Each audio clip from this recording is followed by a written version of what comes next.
everyone, this is Mr. Brass, and today will be the start of my series on Christopher Columbus. Today we will be going over the early parts of his life and career. Christopher Columbus, born Cristoforo Colombo to a weaver named Domenico in Guano. Not much is known about his origins, which was of Columbus's own choice, as he preferred to be talked about based on his merits, rather than his ancestry. He was very close to his brothers Bartholomew and Giacomo, whom were good help of his throughout his life. Columbus lacked formal schooling and was open about that, which, like other people of his time, meant he had to learn from experience, which also meant he, as typical people, didn't read books which didn't fit his already preconceived theories. In his day, the best ways to move up the social ladder was from either getting a job within the church or getting into the warring business. While a religious man, it wasn't till he was older that he became much more devout and embraced a more soldier-like attitude, where he firstly and arguably more importantly wanted to convert natives to Christianity. He also wanted to conquer the warlike people. He became more religious from his trials of adversity and became more soldier-like due to his political insecurities. It must be remembered, though, the Native Americans largely lost their lives due to diseases. Columbus's ideas for funding the crusade were treated as a joke by many people in his day, and Columbus, while ambitious, had a fear of failure. Typical of men in his day, he was anti-Semitic and condemned Jews as reprobate, but he did believe the Holy Spirit could work through them. He had a sense of divine purpose, but was riddled in doubts a lot of time when he came to the task at hand, but he sought to convert masses to Christianity as God's messenger. His mental prowess came in bursts throughout his life. He was a very cocky man, you can say, about his own abilities, and could be a bit of a religious drama queen with a persecution complex. Columbus is thought best to be understood in his context, i.e. late 15th century Genoese world under a monarchy. Columbus didn't appear to ever have a strong want to take the war route to success, as well as his only really military experience growing up was being an independent commander at sea between Angevin and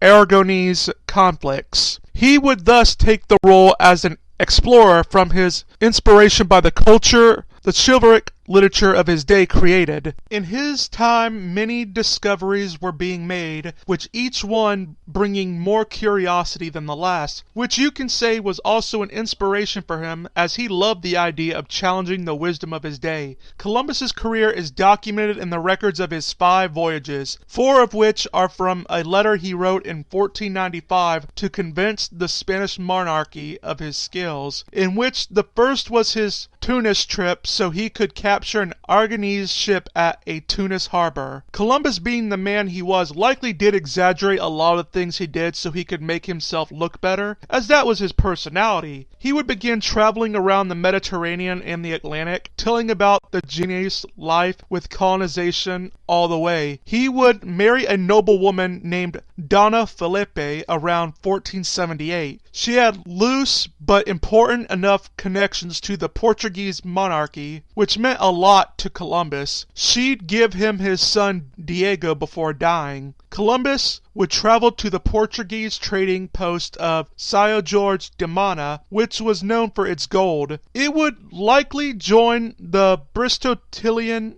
venture to Iceland. All his travels validated him as a man who had sailed nearly every sea traversed at the day and held tight to Pope Pius II's arguments in favor of being able to navigate all oceans. Now, Columbus, as you can figure, wasn't perfect, as he had a sort of persecution complex and seen himself as a friendless outsider whom people didn't want to accept, which is lunacy given his connections. He didn't start out with a unique vision, but a simple hunger for discovery, which was perfectly common for his day. A good thing about Columbus, however, is that he had a very empirical epistemology. He combined his experience and his knowledge of cosmology from books to his craft. He modified his theories after he experienced the New World, and his Atlantic project was informed by those tools. From 1480s onward on his career, he would use books to confirm his experiences with works like Ptolemy, Marinus of Tyre, and Albert Magnus being some of the authors that he took inspiration from. When you look at cosmographers and explorers of the 15th century, His scheme of crossing the Atlantic Ocean was predictable. In his time, map makers would put speculative lands in blank spots on their maps so more discoveries could be made, which took a while before the map could be updated. Columbus helped showed the limits of the Atlantic from his work, which previous had seemed boundless. There were two main theories in Columbus's day, one being that the Atlantic was narrow and the other that such a thing as the antipodes existed. This ultimately explains why Columbus thought the Atlantic was smaller than it was, as the theories were trying to figure out the size of the Earth, which since ancient times had been underestimated. Columbus was inspired by Pare de Ali's idea that the antipodes were a large landmass, which Columbus inferred a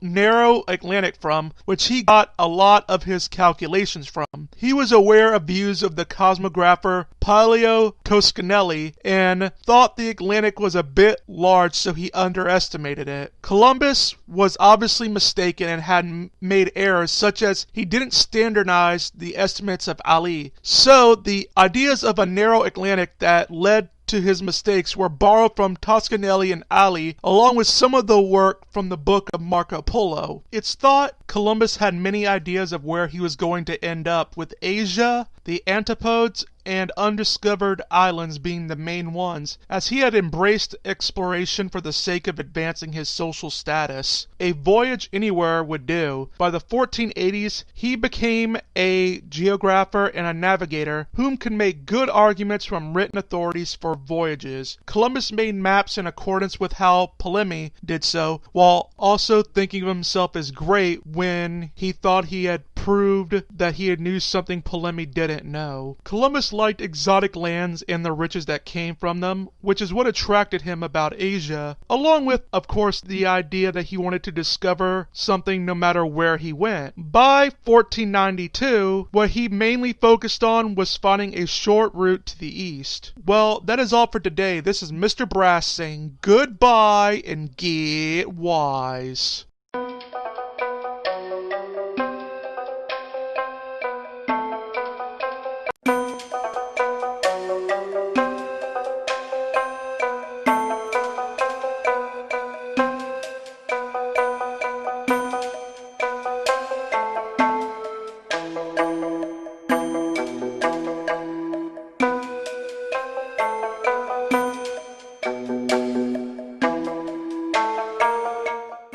Hello there everyone, this is Mr. Brass, and today we'll be going over Columbus's efforts to find a patron in order so he could go on the Atlantic crossing. Columbus would look for a patron to fund his trip. In the 15th century, explorers had to have support from the crown to go out, as an explorer couldn't reign sovereign over land and couldn't protect gains made without the crown protecting them from harm. This was made clear when Columbus more or less said so in the late 1490s, when he was accused of trying to hoard his findings from the crown. Columbus, in typical fashion, would exaggerate his acquiring of protection from the crown, saying that he fended off rivals from Portuguese, English, French, whom all were begging for his service. In reality, Columbus didn't get much support anywhere and only got the sponsorship after a continuing effort. He was turned down in Portugal due to being unable to come to a fair deal. King Ferdinand took a chance on him, as Castile at the time wasn't known for their promoting of Atlantic discovery. He approved of it because he hoped to get gold from it after losing money from a war with Portugal with other costs. In 1479, when King Ferdinand and Isabella joined and united the crowns of Aragon and Castile, it was becoming clear that Islam's growing expansion was becoming a problem as it gained a footing in Spain and its conflict with Moors and Turks. King Ferdinand and Isabella wanted to be king and queen of Jerusalem, as they had, in their mind, inherited it. Columbus, being the religious man he was, promised that the profits he gained from his discoveries should go towards a crusade, and found that he had a religious duty to help the king and queen. This shows Columbus didn't set sail solely, contrary to popular opinions, to make himself wealthy or to increase his nobility, even though those were significant motivations, but they were to continue Europe's Asia voyages, to fund a crusade, to help his fellow Christians out, and to spread the Gospels. Columbus could on occasion be politically smart because he knew Spain and Portugal were competing with each other intensely at this period, so they'd be more likely to accept him for commercial gain and control over land. During his time in Castile, he developed an intimate relationship with Beatriz Enriquez and had a son named Fernando in November of 1488, although he didn't marry her due to her lower class association. Despite that, he for all purposes made sure she was taken care of and was affectionate towards her. An interesting thing of note with Columbus was that he didn't seem to all be that interested in sex. He disliked the general promiscuity of his men with the natives and their concubinage relationship. Columbus may have had an involvement with Beatriz de Bobadilla, but it's speculative as the story of their affair is Michel de Conio of Savona, who only mentions it offhand. It is thought that when Columbus went to court hearing for his Atlantic project in 1487, the Castile experts believed the earth was flat, but this is absurd, as all learned men at the time knew the earth was round. They weren't for his trip as they believed it was to involve the Antipodes, and that Portuguese searches revealed no new land in the Western Ocean. Columbus took the rejection under his persecution complex and cast himself as a rejected outcast who had to fight against multiple fronts, even though it was more important for political and financial backing than the experts' consent. Columbus gained quite a following leading up to 1492 from political authorities and financial investors. The fact there was heavy competition and there was an urgent need for new gold sources also helped Columbus's cause. He had good friends in the king and queen as well, who respected his conviction and persistence. By January of 1492, the financing for his project was done, with Columbus making a wage of 140,000 maravedis. During that time, the objectives of the trip were narrowed to just the short trip to Asia, as even if the Antipodes existed, it wasn't ensured to be profitable if found. Columbus narrowed his plans for the monarchs and made sure to tell them of his search for Asia. To move on to a character that will be of much importance in this series is Bartholomew de la Casa, a noble Spanish priest of his days. He started not thinking much about the cruelty that fell upon Native American people, but after hearing of the corruption of the colonists and the torment Indians got from a Dominican preacher, he dedicated his life to preaching against the mistreatment of Native Americans. How does Columbus relate to this? Easy. Casa is a great source on the life of Columbus and is, in fact, the reason Columbus's tales of his voyage survived. Casa told how Columbus used his trips to spread the Gospels to everyone and how the harsh treatment of natives didn't originate with him. Casa also mentioned some problems with Columbus, such as he was rather indifferent to slavery and was rather uneducated. At the time of Columbus, Spain had been taken under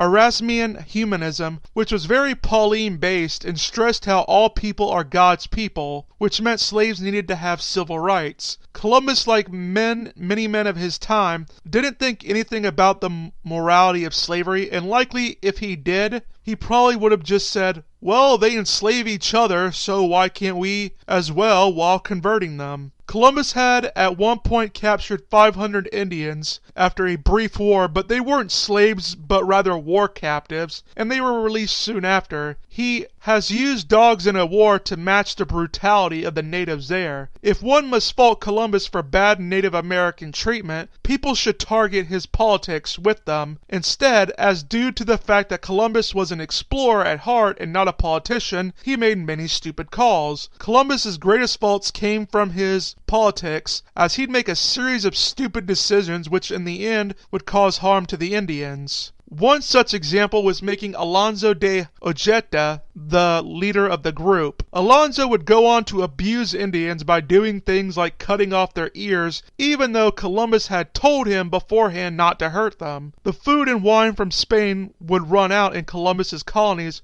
while he was away, and the man began torturing natives so to find gold and supplies. The notion of pre-Columbian America as a paradise full of tree-hugging hippies is absurd, as slavery was a prominent part of the culture of Indians before Columbus got there. Columbus was a discoverer who claimed new lands and can't be wholly blamed for the Spanish colonial enterprise that devastated so many Native Americans, most of which came from the diseases that were inflicted on them. There was plenty of infighting going on amongst native tribes, and many times in history, Spaniards were greeted with violence from Arawaks. An Indian chief of northeast Haiti wanted Columbus to establish a base to protect him from his enemies on the islands. Skraeling, a branch of the Tainos, had adopted their weapons against the Puerto Rican Caribs. Now, this isn't to say that atrocities didn't happen to the Native Americans. They most certainly did, but much, if not all, of these atrocities happened long after Columbus's death, and to blame him for said atrocities is like praising him for the fact Spanish Christians would end the human sacrificing practices that the Aztecs did. The initial relations between Europeans and Indians during the early part of Columbus's discovery was an up and down relationship. Casa also talks of the more mundane purpose of Columbus's first voyage, which was to go to the lands of India and meeting the Prince Great Khan, while also mentioning the deeper level where it was to spread the gospel throughout the lands, while establishing more feudal power so he could be given a noble status from the monarchy. His role originally gave him all the judging rights as an admiral of Castile. He'd be nominated to the subordinate officer role, which he didn't appear to like, along with becoming a governor and viceroy, which gave him similar jurisdiction but could command obedience by monarchs. He was investigated twice for what the monarchs called bad conduct. Columbus had little control of Hispaniola due to Spaniards not liking him because he was Genoese, but still helped stop some abuses such as telling his people to treat Indians with kindness and preventing his crew members from eating Indians when food was short on the ship. This can be explained by the fact that Columbus was given a huge task, i.e. head an underdeveloped and terrible colony with opponents more than eager to ruin his image to the monarchs who felt they were too generous in their contract with him, which restricted what Columbus could do in his role. But this is not to say, however, Columbus wasn't in the wrong at times, as he did run away from his responsibilities a lot to explore. This all resulted in Columbus's powers being restricted, and essentially the monarchy centralized the project, which resulted in bad results for the colony. On a brighter note, Columbus was the only person in the 15th century to further Atlantic exploration, because Columbus had judged his course in a good direction and foreshadowed the standardized optimum gallon route which lasted the whole time of the age of sailing. He had to make a more effective route to the Canaries so he could guarantee the success of his mission, and because once he set sail from the Castilian port he'd have to go to the Canaries as it was the only possession they owned in the Atlantic. Columbus used a chart, star observations, and a compass to guide him on his trip. Columbus's chart was based on a small world theory with the existence of the often mythical Antilla and Kingu lands. It was said by Casa to be a Toscanelli map, which due to its obliviousness to distances, helped Columbus legitimize his already belief in the small world theory. The mutiny was alleged to be on many of Columbus's men's minds, as they supposedly believed Columbus would die and take everyone with him in the effort to become a great lord. This, however, could just be a product of Columbus's mind, but was strong enough to make Columbus change course. Columbus took time by hours of sunlight and reading latitudes off a Parere de Ali Imago Mundi table, which he did so rigorously so to chart his discoveries to the monarchs. His religiosity grew more and more as he traveled, and especially so once he eventually landed and claimed the bounty for himself. The first landfall, which Columbus called San Salvador, was likely any of the islands of Bahamas, Caicos, or Turks. What he first noticed about the island is the natives whom he called his people needing the gospel preached to them. Columbus wanted to bring them to Christ, give them what he perceived to be the benefits of Latin society and a working class. That wouldn't be the only native people he saw, as he met with Locatas and Tainos of Hispaniola. Since they looked normal, Columbus applied his Aristotelian psychology to conclude they were rational human beings, who thus needed to be preached to. Due to Columbus's line of tradition from humanist and Franciscan writers, he was eager to call the natives good and uncorrupt, but it wasn't all sunshine and rainbows. He wanted to exploit them for labor as well, as many were ignorant of warfare and seeing them as similar to beasts as well. Columbus was conflicted about his depictions of the native people. He never claimed in his initial impressions of the New World that he was in Asia. He found 3 small islands which he called Santa Maria de la Concepcion, Fernandolin, and Isabelle, obviously to honor Jesus and the monarchies. He recorded a general progression of behaviors in natives he met, and gold was recorded to him on October 17th. For about 3 months this sort of thing continued, where he met natives and named islands. Columbus thought he had met the people of Genghis Khan. When he landed in Cuba, he thought he had landed in the island of Cipango, and while he ditched that idea and thought it was part of the mainland of Cathay, initially skeptical of the land, he thought it was beautiful and that it should be loved and that it had much to offer. He became less interested in exploiting the natives to work, but focused more on preaching the Gospels to them. Cuba would become poor in pickings, and by around the end of November, he set sail and wind blew him to a land he called Hispaniola, which would become his most important find. Hispaniola had a fair amount of gold, which paid back Columbus's mission, and he was able to make friends with many of the natives. He thought the environment was great and the people smarter than others he had found. The chief there, in fact, thought Columbus and his people were from a mystical realm, even though Columbus corrected him on that. Columbus took advantage of it and sought to get some supplies from the island. This would, however, foreshadow why it became so easy for Spaniards to abuse the natives. When Columbus's boat, the Santa Maria, went aground, he attributed it to the betrayal by his crew, but that overall that it was a blessing in disguise and that it served a great cosmic purpose like that of Judas's betrayal of Jesus. He used some of the wood to build a fort there. Columbus was known for not being particularly good at working with others and often lied to people about things, like where gold was, but overall in terms of wealth, the Hispaniola trip was pretty good. Hispaniola natives, however, weren't as peaceful as Columbus recorded, although seeing how exaggeration was common for explorers wanting to commercialize land, and the fact that Columbus really couldn't have known how violent they were, given this time there, his mistakes were understandable. He got back to Spain with his mind thoroughly changed, and with him now less skeptic of monsters on lands given his experience with cannibals, whom he had assumed beforehand to be just travel stories. Columbus became more religious than before with his trip to the New World, with everything he has seen there. He felt fragile and needed comfort, which is what got him to be pious. He didn't have to worry about his rival Martin Pinzon trying to take credit for the voyage and getting some of Columbus's money, as Martin had died. Well, that is all for today. This is Mr. Brass saying goodbye and get wise.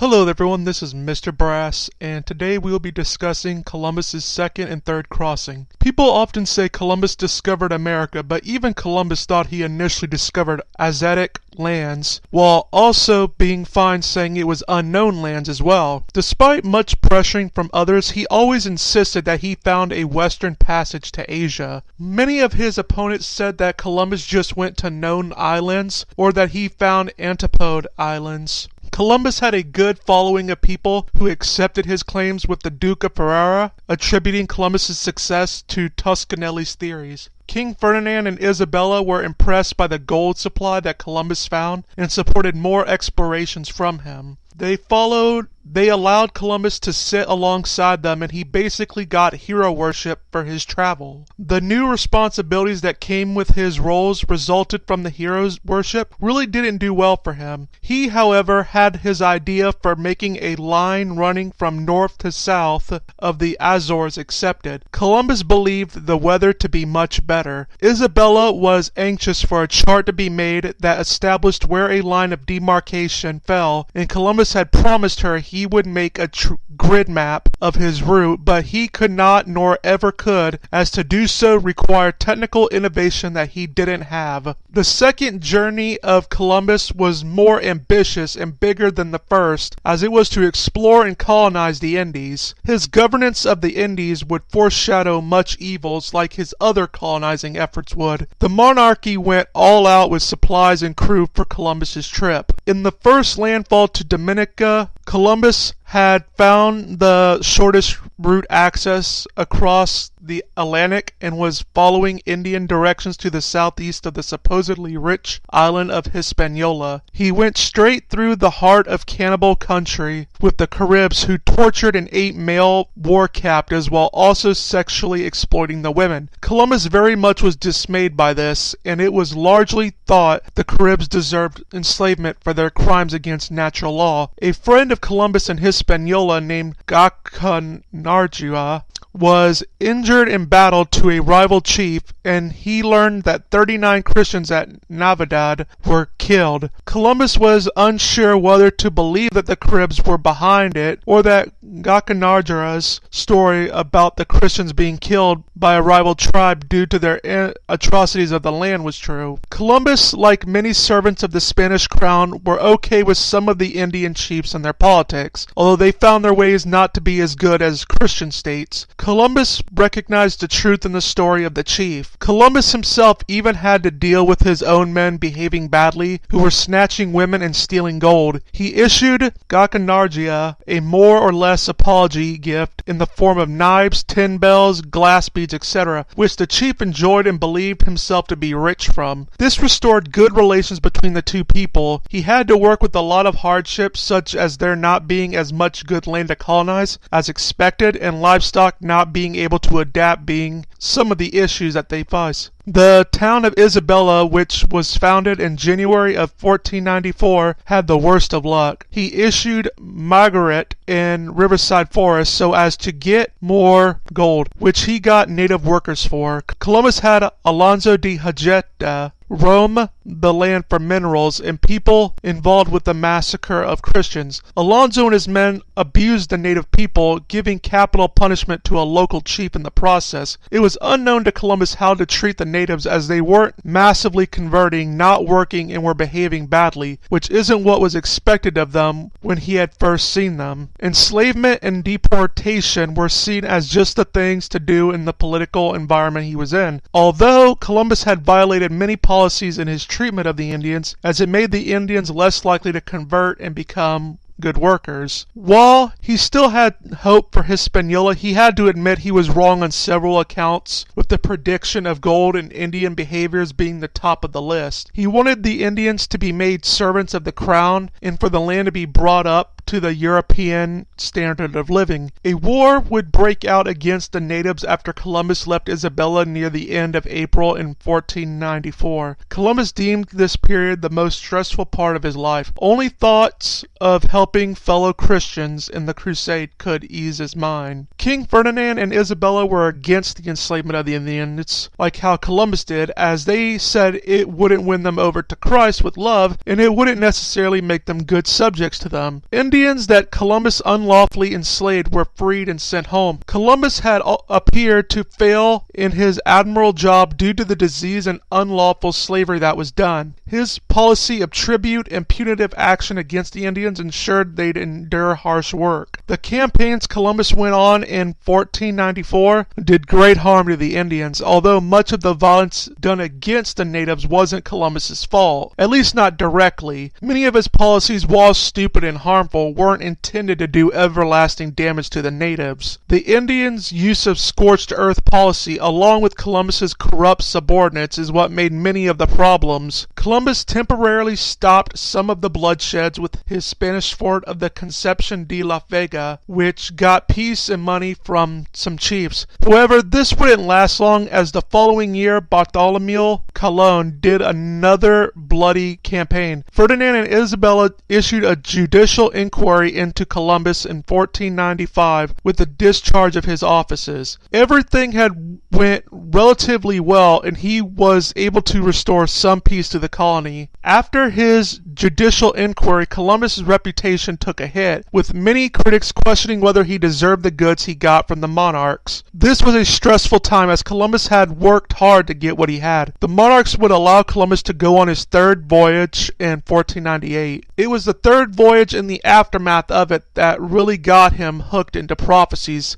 as apparently found in the Bible, that were, according to Columbus, telling him of all the massive exploration plans he had planned. Messianic delusions would become fairly common with Columbus. The voyage itself would be extended into Hispaniola colonization and increase Indies exploration, with the monarchy making clear their favor was contingent on his success. Columbus would take his time to get the supplies ready for his voyage and would go to the Franciscan house of La Majorda in order to write proposals for a crusade against Muslims in Mecca. This would allow him to read and improve his skills for the journey. He still would heavily rely on Ali and his own personal experiences to guide him on his travels, as he preferred experience over book learning, along with he still preferred being an explorer over administrator. He'd expand upon Pari Daly's protuberance, i.e. earth nipple on the top of the earth idea, and say Eden was there. While this idea was clearly mistaken, it did have the plus side of challenging the then also prevailing idea that the earth was perfectly spherical. Columbus continued to want to evangelize the New World and to leave wealth to his heirs, which would come from his status. Hispaniola would still have much of the same problems it had before Columbus had left it, with the Indians and mosquitoes being troublemakers. Once he'd get there, he would go more south than before so as to find more riches and to test a theory of continent existing in that direction. It was his looking for it that showed Columbus that he wanted to find a new continent, which was what America would turn out to be. Columbus would stop by the Cape Verde Islands, which were mostly deserted, with really only the sick staying there, having been ravaged by disease and attack from the natives. Columbus worried the natives of Hispaniola would become bad like that, and his encounter with immense heat and the doldrums didn't lessen his worries, but he would manage to get away from it and save the voyage. His eye problems that emerged from Cuba years earlier, along with other problems, would come into his visit. The New World would await his arrival. Because he had changed course, he had focused on islands rather than the new continent that he had originally been thinking about. He stumbled upon America and believed he must have been in a new land, and because of its terrain, and revamped his interest in the idea he was in the Orient, along with made him think he was on a huge mainland. He believed no matter how near it was to Asia, the land must be distinct from it. When in Hispaniola, he'd tell the monarchs that he found the southern continent talked about. He turned what was before just speculations into scientific facts by finding the mainland, and showed the New World had an unknown continent. Nearly all biographers recognized Columbus as the discoverer of America. Later on, though, his theories that he entertained made him denounce his claim of having found an unknown continent. Well, that is all for today. This is Mr. Brass saying goodbye and get wise.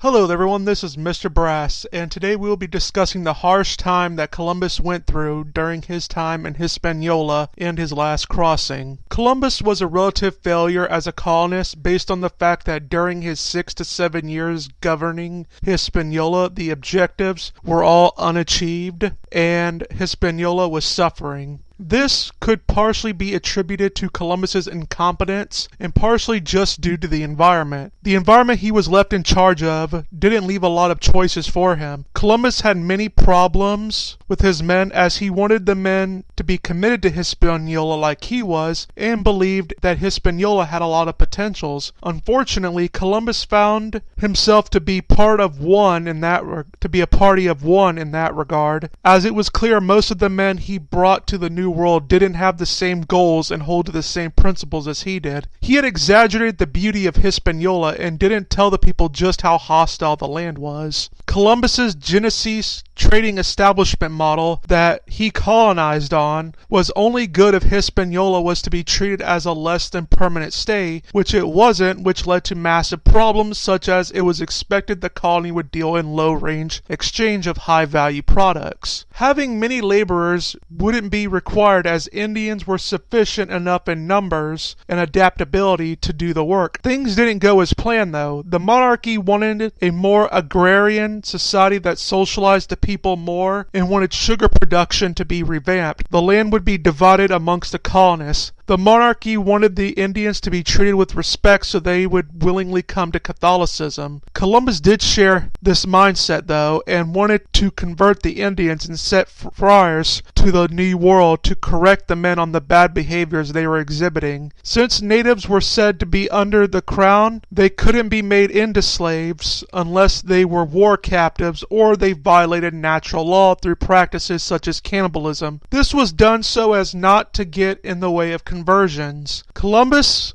fully believed in this and told Pedro Margaretti, whom he left in charge during his exploration of Cuba in 1494, the following: "The chief thing you must do is watching carefully over the Indians, and allow no ill or harm to be done to them, nor anything was taken from them against their will, but rather that they should be honored and kept in safety so they do not rebel." Columbus, though, couldn't grasp the laws of slavery and how the slaves must come from idol worshippers, and so he, the merchant being he is, he tried to sell Indians at a good price to help better the economy at the expense of the Christian visionary side of him. Contrary to popular belief, however, slaves were only a small portion of the native population in Hispaniola, with most just being required to provide labor for the colony like everyone else. Columbus, after being stripped of his responsibilities in the lands he discovered, he made sure to clarify he believed the Indians were the wealth of the island because they did the work that fed and helped Christians. The problem was how to utilize the natives in the most economically satisfactory way while treating the natives as the monarchy wanted them to be treated. He didn't have the encomienda, i.e. unlimited personal service of Indians in his time, but rather, as Las Casas said, he granted land rights with limited rights of labor from Indians by compelling them to do work. There's no evidence Columbus made anything but land grants. An encomienda wouldn't fit in with Columbus's Genocidal trading model, and an encomienda had no precedent then. Indians were mostly put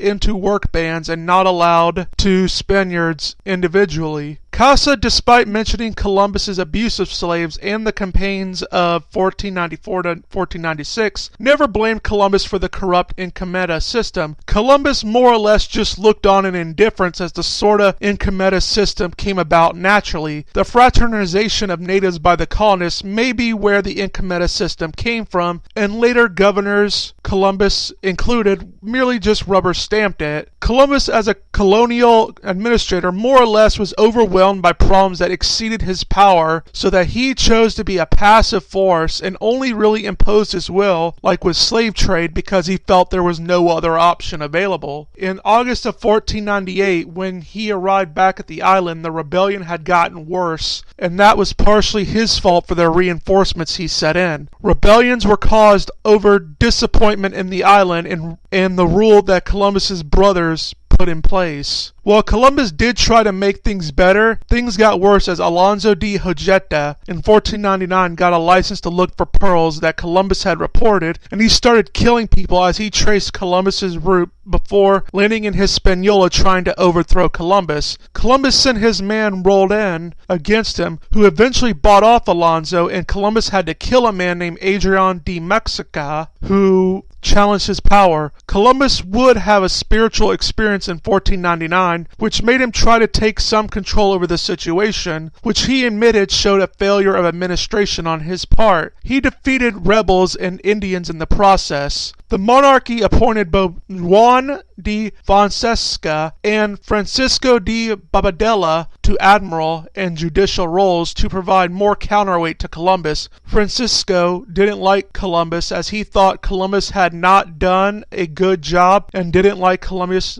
Genesee background. When Columbus was arrested for crimes levied against him, he refused to have his shackles taken off of him because, of course, Columbus wouldn't. Columbus stressed his desire to help a crusade. He admitted in court that he abused his power and said that the natives were savages. Funny enough, however, temporary imprisonment wasn't much of a bad thing for men like him. It was more seen as an occupational hazard and was more of a slap on the wrist in his time. He retained his titles but still wasn't the type of guy who wanted the power assigned him, as he wanted to be an explorer. This so allowed men as qualified as him to share power with him. All his hardships would follow him and his personality in the years that followed in his final transatlantic voyage. In early 1500, when Columbus arrived home in chains from Hispaniola, he came under much of his reputation being ruined, from which he tried to recover alongside his goal for a crusade to Jerusalem. Columbus figured that to help conquer Jerusalem from the Muslims, he would help build his legacy, and he felt the Holy Spirit had destined this path for him. He felt that he had learned everything he had through personal experience and guidance by the Holy Spirit, which made him perfect to help take up the mantle. He argued that if the monarchs supported him, that would help extend their power, and that scripture and astrology from Pierre de Alli said to do so was a good idea. Columbus, like many people of his day, believed that the end of the world was coming and that his discoveries were a sign of them to come. Columbus's religious experiences with God heightened whenever trouble brewed up in his life, such as when his life was threatened or he couldn't make friends with others. The years 1500 through 1501 featured Columbus gathering works of literature, whether they be from ancient pagans or the Bible, to confirm his views. He wanted to improve his standings with the monarchs. By early 1502, Columbus had been able to raise capital from Genesee's bakers so he could go to his discovered lands and to finish his explorations that were interrupted the last time. Gold production in Hispaniola had given him a little money. It was clear, though, due to the little fortune that had been amassed there so far by others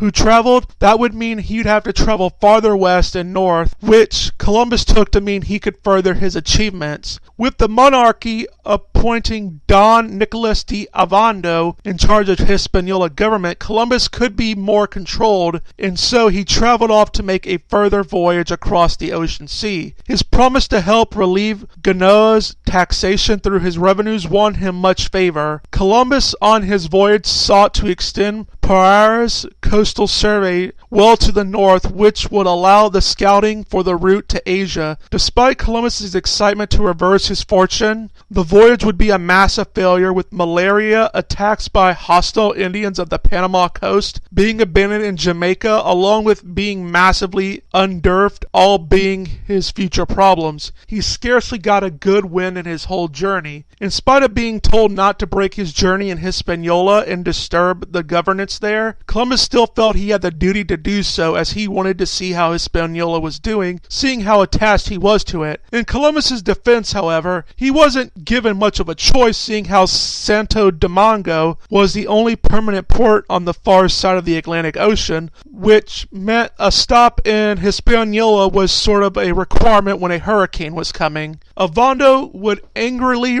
reject Columbus' shelter, from which Columbus began going on about his troubles. Many of Ovando's ships that brought him from Spain and carried treasure sunk in the midst of the hurricane. Due to the winds, Columbus would head west till July of 1502, when he came against the Belize coast, which was good for crossing the Atlantic and gave Columbus a second trans-navigation through the Caribbean. Given the complex currents of the Caribbean, along with its other dangers and the fact Columbus had no native guides, made him believe that God had blessed him. He would, however, meet whom Columbus considered civilized natives while at the coast of Honduras. who gave him so much information of his journey. He'd sail against the wind in the direction of his former discovery due to the misleading information he got from the natives. Columbus thought that he was going through the Strait of Malacca, but his son said that his dad got this idea because he misunderstood the natives were talking about the Isthmus of Panama. 4 months went by and the men, including Columbus and his son, were sick, with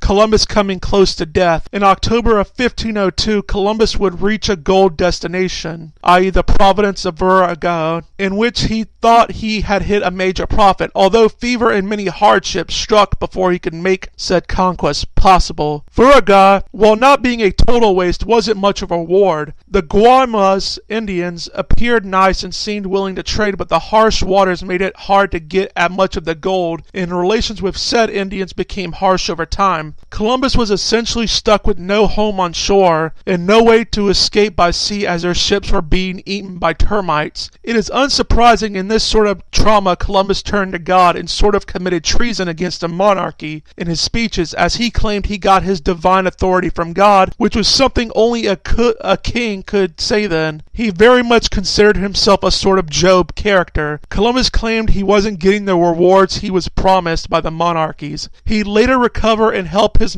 men escape dangers, and by May of 1503, he had proved that the mainland is continuous from Honduras to Brazil, which was the last achievement of his. To keep from sinking in their boats, they had to use pumps and cooking pots to keep the water out. Their ships became unusable near the Jamaican coast. They survived on rodents and supplies they could trade with natives, and by intimidating the natives at the eclipse, he was able to get them to renew supplies. He had to deal with mutineers as well while trying to survive, and frequently spouted historical revisionist accounts of himself, saying that he had succeeded in search for a route of Asia. Once again, in his defense, given his danger and unknowingness of survival, one could forgive him and him trying to find some light at the end of the tunnel with all the troubles he had undergone. Governor Ovando refused to help Columbus and to give him a rescue for nearly 7 months, until Ovando sent an enemy of Columbus in the form of Diego de Escobar to see Columbus's condition. A rescue vessel came in June of 1504, and at that point Columbus and his crew had been left for almost a year. Well, that is all for today. This is Mr. Brass saying goodbye and it was.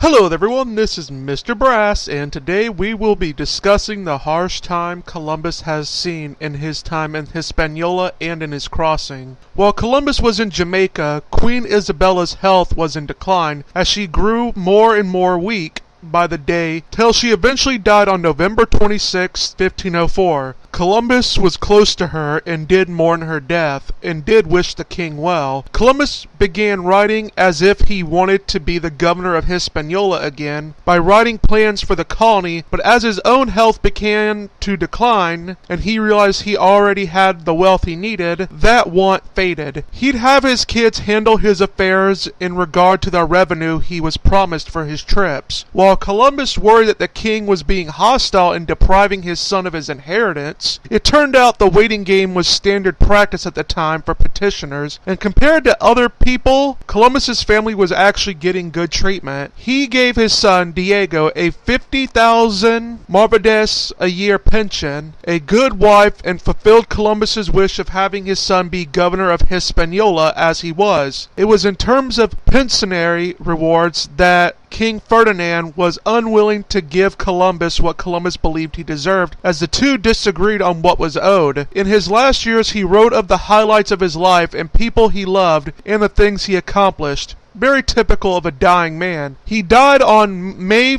20th, 1506, and even in death he didn't stop traveling, as his body has been repeatedly moved over the course of hundreds of years, with parts of him being lost in many spots. Columbus brought new lands across the Atlantic for people, and royals didn't fulfill their promises to him. People have repeatedly denied that he discovered the New World when all evidence says he did. Martin Pinzon, whom people tried to credit for discovering America, joined the party later than Columbus. The discovery of America then was attributed to Amerigo Vespucci, although Columbus predated him by a year in the Gulf of Para, and Columbus's report was what inspired Amerigo to take the trip. However, Amerigo, due to his effectiveness as a publicist, got the name America over and it stuck. What's funny is that Amerigo's fame occurred late, only after Columbus's death, and Amerigo and Columbus were friends whom had respect for each other's work. Many of Columbus's rivals wanted to attribute the discovery to anyone but Columbus, and went into fantasies in saying people like the Welsh and Scots, amongst others, did it first. It is often pointed out how Lief Erickson made a settlement in the Americas 500 years before Columbus, even though these previous settlements really amounted to nothing. Columbus didn't initially set out to discover America, but rather to gain wealth so he could finance a crusade to help fellow Christians get back at Islamic domination. Columbus, contrary to popular opinion, didn't set out to enslave the American Indians and was ignorant of their existence. He just took advantage of the situation. Vikings could have reached America from their colonies, as it is possible they could have made it from their Greenland homes. However, Vikings really didn't do anything with their discovery, and it amounted to no cultural significance of the world. Their transatlantic route only linked America to Scandinavia in an indirect intermediate way, while Columbus's discovery discovered the easy direct route access and helped spread Western ideas across the world. Columbus discovered two routes with a transatlantic and Caribbean, which linked civilizations of Mediterranean and Mesoamerica, along with discovered the trade wind route, which helped open up the world to its successors. He was the first in a lasting transatlantic navigation tradition that has continued to influence us to this day, which makes him, in my book, the discoverer of America. One may argue, however, that one could speak of discovery when natives lived on the land for thousands of years, but this misunderstands how the term discovery is used. Discovery isn't a matter of just happening to be in the land, but pinpointing the land's location, how to get to it, and establishing routes for people to get there, which is something natives really didn't do. Outside of discovering America, Columbus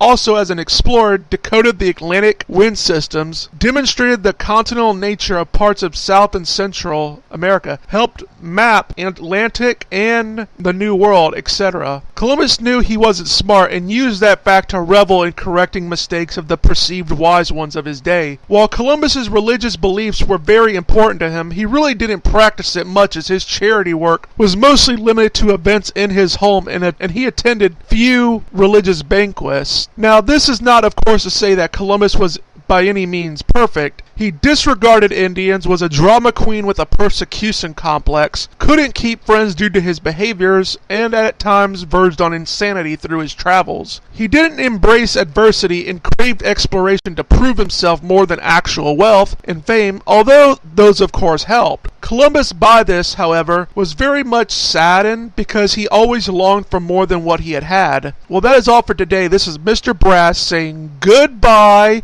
and get wise.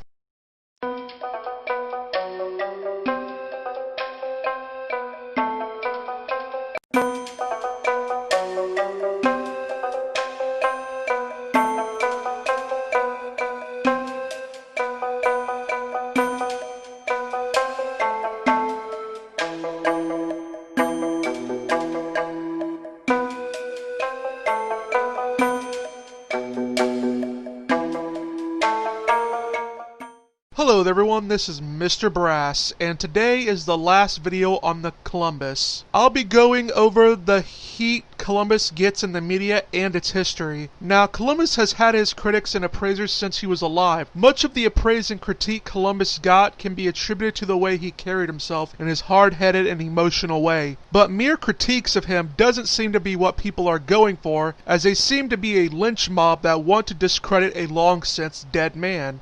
Conservatives and liberals on the left and right have for a while now butchered history on Columbus and his contributions. This new wave of anti-Columbus hatred can be traced to the scholar Howard Zinn, whom takes the blame for the decline in history writing. Historians on all sides of the political spectrum have sought to correct his history and offered a balanced view of America. Even the Marxist historian Eugene Genovese dismisses some of Zinn's work, calling it awful. A 2012 reader survey by the History News Network found the book to be a runner-up for the least credible history book, and this book is Zinn's book, and it's known as A People's History of the United States. And it is known for being very Marxist in its writing and of its appeal to America's atrocities. The rhetoric in the book is very radical and uses quotations to shock readers into getting people to become communists. To get back to Columbus, Howard Zinn is the one responsible really for the tale of Columbus as a genocidal monster. His ideas have spread to the educational system, which makes people want to abolish Columbus Day and replace it with Indigenous Peoples Day. Zinn largely borrowed material from the playwright Hans Koning's book, Columbus. Hans wasn't a historian and wasn't a scholar on Columbus. The books have taken Columbus out of context, such as with the "they would have made fine servants" line, which is typically meshed together with other entries from Columbus. Simply put, Columbus liked the Arawak's cultural unity, and the statement was to explain an earlier comment he made about others coming to the island to make them slaves. Columbus's first concern was to save their native souls. They don't do the wrecked Santa Maria fort story justice, as they attribute the killings of the 39 men left behind due to a lack of space on the return voyage as being killed because they were killing and raping the natives. It's unknown exactly why the men were killed, but the theory that they were killed because they were raping and killing Indians isn't quite true. It is suggested it could have been political, as more elite chief Indians had a problem with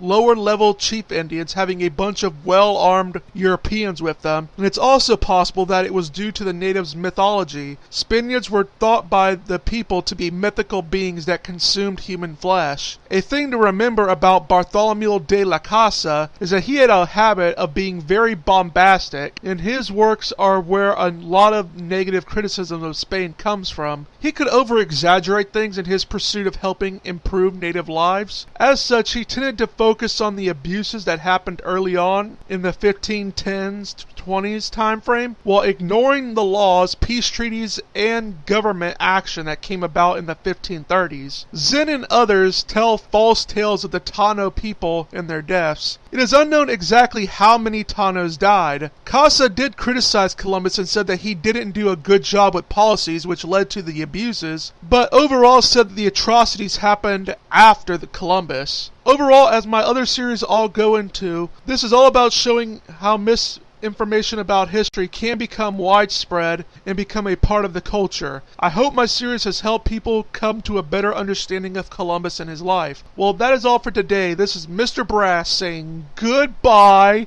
and give eyes.